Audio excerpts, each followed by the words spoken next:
بسم اللہ الرحمن الرحیم۔ السلام علیکم۔ پیش خدمت ہے حالات حاضرہ کا خصوصی بلیٹن۔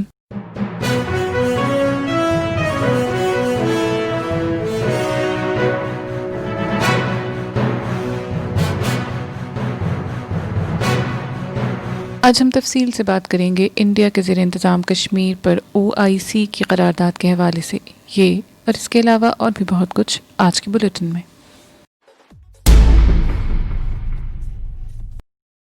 پاکستان میں ملتان جلسے سے قبل اپوزیشن جماعتوں کے سینکڑوں کارکن گرفتار۔ پاکستان میں اپوزیشن جماعتوں کے اتحاد پاکستان ڈیموکریٹک موومنٹ کے پیر کو ہونے والے ملتان کے جلسے سے قبل پولیس نے مختلف اپوزیشن جماعتوں کے سینکڑوں سیاسی کارکن گرفتار کر لیے۔ PDM کا مطالبہ ہے کہ وزیر اعظم عمران خان مستعفی ہو جائیں۔ حکومت کا کہنا ہے کہ اس کی طرف سے کی گئی کارروائی کورونا وائرس کی وبا کے خلاف حفاظتی اقدامات کا حصہ ہے۔ ملتان میں موبائل فون سروس بند رہی، جبکہ پولیس کے مطابق 370 سے زائد افراد کو گرفتار کر لیا گیا۔ اپوزیشن جماعتوں کا دعویٰ ہے کہ صرف ملتان میں ان کے 1800 سے زائد کارکن حراست میں لیے گئے۔ پولیس نے کنٹینرز کھڑے کر کے جلسہ گاہ کو جانے والا راستہ بھی بند کر دیا تھا۔ ملتان کے گھنٹہ گھر چوک میں حکومت مخالف اتحاد پاکستان ڈیموکریٹک موومنٹ نے سیاسی قوت کا مظاہرہ کیا، جہاں پیپلز پارٹی کے شریک چیئرمین بلاول بھٹو زرداری کی ہمشیرہ آصفہ بھٹو زرداری نے اپنے خطاب میں کہا کہ اب سلیکٹڈ حکومت کو جانا ہوگا، جبکہ مسلم لیگ نواز کی رہنما مریم نواز نے کہا کہ عوام اب عمران خان کا لاک ڈاؤن کرنے والے ہیں۔ ہزاروں انڈین کسانوں کا احتجاج جاری، پولیس سے جھڑپیں اور حکومت سے بات کرنے سے انکار۔ انڈیا کے دارالحکومت نئی دلی کی سرحد پر ملک کی کئی ریاستوں سے آنے والے ہزاروں کسان گزشتہ 4 روز سے ملک میں نافذ کیے جانے والے نئے زرعی قوانین کے خلاف دھرنا دیے بیٹھے ہیں۔ یاد رہے کہ انڈین پارلیمان نے ستمبر کے تیسرے ہفتے میں زراعت کے متعلق یکے بعد دیگرے 3 بل متعارف کرائے، جنہیں فوراً قانونی حیثیت دے دی گئی۔ ان میں ایک زرعی پیداوار تجارت اور کامرس قانون 2020 ہے، جبکہ دوسرا کسان امپاورمنٹ اور پروٹیکشن زرعی سروس قانون 2020 ہے، جس میں قیمت کی یقین دہانی اور معاہدے شامل ہیں۔ تیسرا قانون ضروری اشیاء ترمیمی قانون ہے۔ ان قوانین پر ملک میں رائے تقسیم ہے۔ ملک کے وزیر اعظم نریندر مودی کا دعویٰ ہے کہ ان قوانین سے جو اصلاحات کی جا رہی ہیں وہ زراعت کے شعبے کے لیے ایک اہم موڑ ثابت ہوں گی۔ دوسری طرف ملک کے حزب اختلاف نے ان قوانین کو کسان مخالف قرار دیتے ہوئے کہا ہے کہ یہ کسانوں کے لیے موت کا پروانہ ثابت ہوں گے۔ ملک میں کسانوں کی تنظیمیں بھی ان پر احتجاج کر رہی ہیں اور ان کا کہنا ہے کہ یہ غیر منصفانہ ہیں اور ان سے کسانوں کا استحصال ہوگا۔ مقتول ایرانی جوہری سائنسدان فخری زادہ کی نماز جنازہ ادا کر دی گئی۔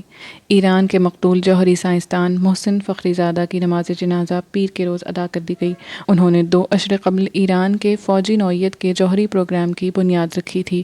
فخری زادہ کو گزشتہ جمعے کے روز عسکری نوعیت کے ایک ایسے حملے میں ہلاک کر دیا گیا تھا جس کے لیے ایرانی حکام نے اسرائیل کو ذمہ دار ٹھہرایا تھا۔ محسن فخری زادہ کی نماز جنازہ دارالحکومت تہران میں ملکی وزارت دفاع کی عمارت کے ایک کمپاؤنڈ میں ادا کی گئی۔ اس موقع پر ایرانی وزیر دفاع نے کہا کہ فخری زادہ کا کام اور زیادہ توانائی اور تیز رفتاری سے جاری رکھا جائے گا۔ ایران نے یہ الزام عائد کیا ہے کہ ملک کے معروف جوہری سائنسدان محسن فخری زادہ کو اسرائیل اور ایک جلا وطن ایرانی گروہ نے مل کر ریموٹ کنٹرول ہتھیار کے ذریعے ہلاک کیا ہے۔ اور اب بڑھتے ہیں آج کے اہم موضوع کی جانب۔ انڈیا کے زیر انتظام کشمیر پر OIC کی قرارداد پاکستان کے لیے کیا اہمیت رکھتی ہے؟ اسلامی ممالک کی تنظیم OIC کے وزرائے خارجہ کے 47ویں اجلاس سے پاکستان کو انڈیا کے زیر انتظام کشمیر کے تنازع کے بارے میں وہ مل گیا ہے جس کے نہ ملنے کی وجہ سے اب سے کچھ عرصہ پہلے تک پاکستان اور سعودی عرب کے درمیان کشیدگی کے بادل منڈلا رہے تھے۔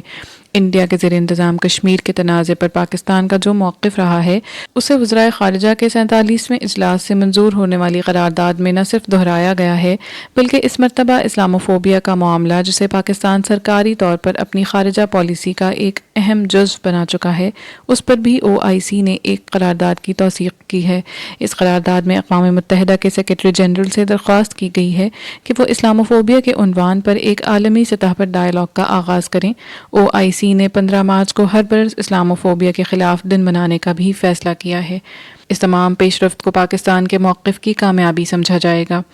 براعظم افریقہ کے ملک نائجر کے دارالحکومت نیامی میں ہونے والے اسلامی ممالک کے وزرائے خارجہ کے اجلاس کا جب ایجنڈا جاری کیا گیا تھا تو اس وقت اس میں مسئلہ کشمیر کا ذکر نہیں تھا، جس پر انڈین میڈیا میں اسے پاکستان کی ایک اور ناکامی کہا گیا تھا۔ گزشتہ برس جب متحدہ عرب امارات میں اسلامی ممالک کے درمیان تعاون کی تنظیم کے وزرائے خارجہ کا اجلاس ہوا تو اس میں میزبان ملک نے انڈیا کی اس وقت کی وزیر خارجہ سشما سوراج کو اس اجلاس میں خطاب کی دعوت دی تھی، لہٰذا پاکستان کے وزیر خارجہ شاہ محمود قریشی نے اس اجلاس میں شرکت نہیں کی تھی۔ تاہم نائجر کے دارالحکومت نیامی کے اجلاس میں پاکستان کے وزیر خارجہ نے بظاہر مثبت اشارے نہ ملنے کے باوجود بھی شرکت کی اور اس کے افتتاحی اجلاس میں ایک بھرپور تقریر کی جس میں کشمیر کے تنازع پر پاکستان کا موقف پیش کیا گیا اور اس کے ساتھ ساتھ روایتی سفارتکاری اور لابنگ کا سلسلہ جاری رکھا، جس میں نائجر کے ساتھ ساتھ ترکی نے بھی پاکستان کی کوششوں کا ساتھ دیا۔ سعودی عرب اور متحدہ عرب امارات، جنہوں نے پچھلے مواقع پر پاکستان کی کوششوں کو پذیرائی نہیں دی تھی، اس مرتبہ پاکستان کی کوششوں میں رکاوٹ نہیں بنے۔ نیامی اعلامیہ کہلانے والی دستاویز میں دیگر امور کے علاوہ انڈیا کے زیر انتظام کشمیر کے تنازع پر پاکستان کے موقف کو اپنایا گیا ہے۔ اس طرح اب یہ مسئلہ پھر سے سفارتی سطح پر عالم اسلام کا ایک مسئلہ سمجھا جائے گا۔ اس مرتبہ نیامی میں ہونے والے اسلامی وزرائے خارجہ کے اجلاس کے لیے امن اور ترقی کے لیے دہشت گردی کے خلاف اتحاد موضوع رکھا گیا تھا۔ اس میں مسئلہ فلسطین سمیت کئی موضوعات پر قراردادیں منظور کی گئی ہیں جن کا نیامی اعلامیے میں ذکر کیا گیا ہے۔ تاہم نیامی اعلامیے میں انڈیا کے زیر انتظام کشمیر کے تنازع کے لیے بقول پاکستان ایک اصولی موقف اختیار کیا گیا ہے، جس میں کہا گیا ہے کہ اقوام متحدہ کی سلامتی کونسل کی قراردادوں کے مطابق اس کا ایک پرامن تصفیہ ہونا چاہیے۔ نیامی اعلامیے میں انڈیا میں بابری مسجد کے انہدام اور مقدس مقامات کی حفاظت کے بارے میں بھی ایک قرارداد منظور ہوئی ہے۔ غیر اسلامی ممالک کی اقلیتوں کے ساتھ سلوک اور جنوبی ایشیا میں امن اور سلامتی کا بھی ان قراردادوں میں ذکر موجود ہے۔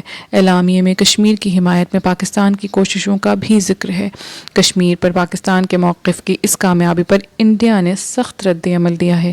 انڈیا کی امور خارجہ کی وزارت کے ترجمان نے OIC کی مسئلہ کشمیر کی قرارداد کو مسترد کرنے کی وجہ یہ بیان کی ہے کہ اس میں حقائق غلط، بے معنی اور بلا جواز طریقے سے بیان کیے گئے ہیں۔ انڈیا کے ترجمان نے اپنے رد عمل میں کہا ہے کہ یہ قابل افسوس بات ہے کہ OIC ایک مخصوص ملک کے ہاتھ استعمال ہو رہی ہے جس کی مذہبی عدم رواداری، شدت پسندی اور اقلیتوں کے ساتھ زیادتیوں کی ایک مکروہ تاریخ موجود ہے اور وہ انڈیا مخالف پروپیگنڈا میں ملوث ہے۔ پاکستان کے حزب اختلاف سے تعلق رکھنے والے لوگوں کا کہنا ہے کہ ایک تقسیم شدہ OIC اور انڈیا کی جارحانہ سفارتکاری کے باوجود پاکستان کا OIC کے وزرائے خارجہ کے اس اجلاس سے کشمیر کے بارے میں ایک سخت موقف کی قرارداد متفقہ طور پر منظور کروا لینا ایک کامیابی ہے۔ انڈیا اس وقت پریشان ہے کیونکہ اس وقت ایک اہم عالمی فورم سے پاکستانی موقف کو حمایت حاصل ہو گئی ہے۔ اس طرح انڈیا عالم اسلام میں دفاعی حالت اپنانے پر مجبور ہو گیا ہے۔ ساتھ ساتھ یہ کشمیری عوام کے حوصلے بھی بڑھائے گی اور یہ کامیابی امریکہ میں جو بائیڈن کی کامیابی کے فوراً بعد آئی ہے، جہاں جو بائیڈن کا کشمیر کے تنازع پر موقف سب کے علم میں ہے۔ دوسری جانب انڈین تجزیہ نگاروں کا یہ کہنا ہے کہ OIC کے اعلامیے کی کوئی اہمیت نہیں ہے۔ ان کا کہنا ہے کہ OIC کے ارکان خود انڈیا کو علیحدگی میں بتائیں گے کہ اس قرارداد کے کوئی معنی ہیں اور ان کے انڈیا سے تعلقات پر اس کا کوئی اثر ہوگا یا نہیں۔ اس طرح ایسی قراردادوں کی لفاظی کے علاوہ کوئی حیثیت نہیں۔ بھارتی تجزیہ کاروں کا موقف ہے کہ اگر قرارداد میں کشمیر کا ذکر نہ ہوتا تو یہ ایک بڑی خبر ہوتی، لیکن اس کے باوجود جو بات ناقابل تردید پیش رفت ہے وہ یہ کہ انڈیا اور عرب ممالک کے درمیان تعلقات گرم جوشی سے موجود ہیں۔ ان تعلقات میں نہ صرف تصویراتی تبدیلیاں آ چکی ہیں بلکہ اقتصادی اور سلامتی سطح پر بھی تعاون بڑھ چکا ہے۔ انڈیا کے تجزیہ کاروں کا یہ کہنا ہے کہ اس دوران پاکستان کو OIC کے اندر عربوں، ترکی اور ایران کے مختلف دھڑوں کے ساتھ اپنے تعلقات میں توازن رکھنے کی تگ و دو کرنا پڑ رہی ہے۔ انڈیا کے لیے ترکی کوئی معنی نہیں رکھتا۔